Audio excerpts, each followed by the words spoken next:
Hello Muggles! Today I wanted to make a different kind of video because I have so many incredibly unbelievable stories since I moved to Japan, and I guess I just need somewhere to vent about it. I always post on Twitter all the time, but I feel like some things can only be expressed through telling them physically about it, because honestly I don't know what to make of some of these experiences myself, and I would like some input. So today I'm mostly going to be talking about my job, because I don't usually talk about it that much on social media for a number of reasons, but I've been living in Japan for about 6 years now, and I've had a bunch of jobs, and even now I have like side jobs and things like that, but mostly and consistently I've been teaching English in various institutions. And teaching English in Japan is it's a lot. It's impossible to talk about it as a whole because there's just so many layers. But to get into those jobs, the interviews are sometimes a lawless place at the best of times. And today I'm going to be talking about 3 interviews I've had that really stuck out in my mind. The first one was just creepy, I guess you could say. The second was kind of annoying, and I suppose this is the one that most people could relate to. And the third one just blows my mind. I don't know how to describe this experience. I just can't believe this happened. So yeah, that's what we'll be talking about today. But before I talk about that, I just want to introduce one of my favorite brands. This is Anzi Store. Ta-da! They are, I don't know, like an online brand, and they send me a lot of free things, but also I buy from them too because they're cheap, they're aesthetic, it gets to my house really quickly, I don't have to go outside, which is a bonus. Not sure if you can see in the mirror, but I really love this cloud printed beret, it's awesome. And they sent me this gorgeous star printed rainbow dress, which has seen me through many ordeals. And yeah, overall I think their products pretty awesome, so probably should go over to their Instagram and check them out. Okay, so here we go. Let's move that. Number 1, this is the creepy one. A few years ago there was a small eikaiwa by my house, and eikaiwas are like English schools for people to just go, and anyone can go of any age. You pay money, and normally the lessons are one-to-one or a small group lesson, and it's mostly just talking. Sometimes there's a textbook. This is probably the most common type of work in Japan for English teachers. And I already had a job, but this was like a few hours extra, and I felt like it's just around the corner from my house. Maybe I could do like 1 or 2 classes in a week or something. So I applied and I went down there, and it was a really small building. It looked like some crack den, honestly. It was really tiny, and the classroom he showed me to was just like a toilet cubicle with a whiteboard, which is whatever. I mean, it's it's to make money, so for a part-time job I didn't really care about luxury so much. But the first thing that struck me as odd was the interview was in Japanese, which is fine for me. My Japanese is conversational. I do a lot, most of my work I have to use Japanese for, but most foreigners that come here to teach English don't speak Japanese, and how did he just assume that I would speak Japanese? That was weird. But he was telling me about the job, and it was just the worst kind of job you can imagine. He's like, oh, we don't know how many students we're gonna have, so maybe we'll call you and you'll come down, and we can't offer you any kind of, we don't know how many hours it's gonna be and stuff like that. Which, that was fine or whatever. And I kind of said, sorry, I'm not really interested. And I got up to leave, and he stood in front of the door and he was like, please don't leave, they always leave. And I just felt really uncomfortable. You know when you're fight or flight instinct just kicks in. So I just tried to leave, and I tried to, as I was leaving the door, he said, like, I know that this salary was only 1,000 yen, but we can increase it. 1,100 yen. And I took another step, and he was like, 1,200 yen. And I took another step, and he was like, 1,300 yen. And like ran out of the door, and he was shouting down the hallway, 1,400 yen. And that's the last thing I heard as I was running away. I mean, I'm sure it was fine. He seemed like a nice guy or whatever, and just that creeped me out. Okay, second. This one is mostly just annoying because the company that I applied for is quite a big, well-known company in Tokyo. I don't think they have any more chains outside of Tokyo, but I won't say the name, but they're an English company that teaches English through drama, which I thought was great for me because I'm kind of like weird and like I have experience in performance art, and I love, you know, like dressing up or whatever. So I went there, and the first interview was maybe 2 hours long, which is incredibly long for an interview. And it was a group interview, and you had to invent a game, invent a song, and they gave you a flashcard of something. I got like a pineapple, and they gave you 1 minute to come up with like a gesture for it. That was already like stressful because you're in front of about 20 people. Everyone really they just want a job, you know, like, and they're trying their best. And the interview I thought went really well, and I guess they thought too because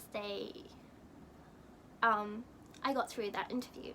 What I didn't know was that it was a 2-part thing, and there was a second interview, which kind of bugged me already because I've been there with them for 2 hours. They've seen my CV. It wasn't that big or good of a job, so I'm not sure why it was a second part. So I went back, and it was another group interview, and they gave us more. We had to sing songs, and like, I don't know, we did like a dance. And it was weird because like I'm there, and there was a bunch of like middle-aged men, and we're really trying to be like Genki and happy. And then after that, I didn't hear back from them for like 2 weeks. So I actually mailed them. I don't usually mail jobs back, but this was like after a second interview, you would expect a courtesy email to say you didn't get it, and I mailed them, and they said, oh, you didn't get it. I was like, okay, fair enough. And they said, we really liked you, so we thought we'd tell you why you didn't get it. And they said it was because they gave reasons, like bullet points, why I wasn't a good candidate. And the first one was that I was too quirky, which I thought was strange because like a drama, working with children and things, I thought my quirkiness would be a plus. And also it's kind of rude. It's like saying you're kind of weird, we don't want you. Second one was they said that I took off the slippers they gave me when we had to take off our shoes, and they gave us like slippers, but we were like dancing and jumping around, so most of the candidates took off the house slippers, and I guess those candidates, they just decided they didn't want them. But you could have just told us to like put them back on. Like, I would have totally done that. And the third reason was they said that my accent was really weird, and I was like, that's kind of rude. Like, I'm British and I've been living in Japan, so I guess I have like a British accent with kind of like an American twinge. But when I'm teaching, I can teach British English or I can teach American English. Like, either is fine. It's just like kind of rude, like whatever. And then I got another job after that pretty quickly with the company I'm working for now. And the company I'm working for now is great. Like, it's a really good company. And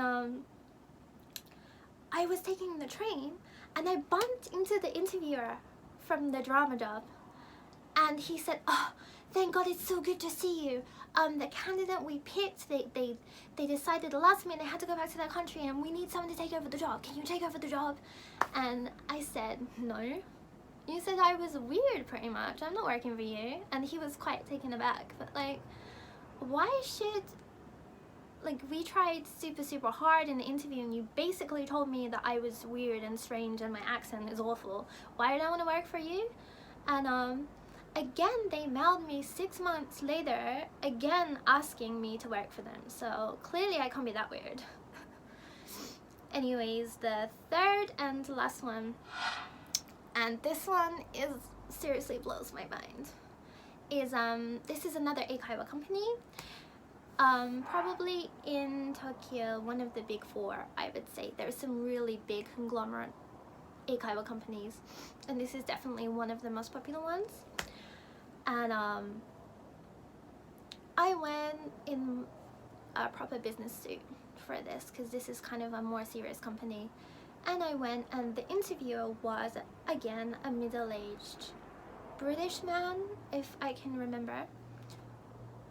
Grey hair, seemed very serious, sat down, answered the normal questions that you would in an interview, and then he said, right, let's do some role play. The word role play in itself just makes me panic, but I was like, yeah, sure, okay, we can do that, yep, fine, okay, yep, sure. And he then gets up, opens the door, and walks outside. And we were in kind of like just an office room, but outside there's an open space of people working and like talking and having lunch. He gets down on his hands and knees and he says, right, I'm gonna be a toddler and you're gonna try and convince me to come in the classroom.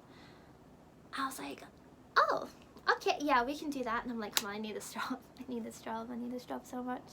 And then suddenly his demeanor just changed from serious middle-aged businessman. He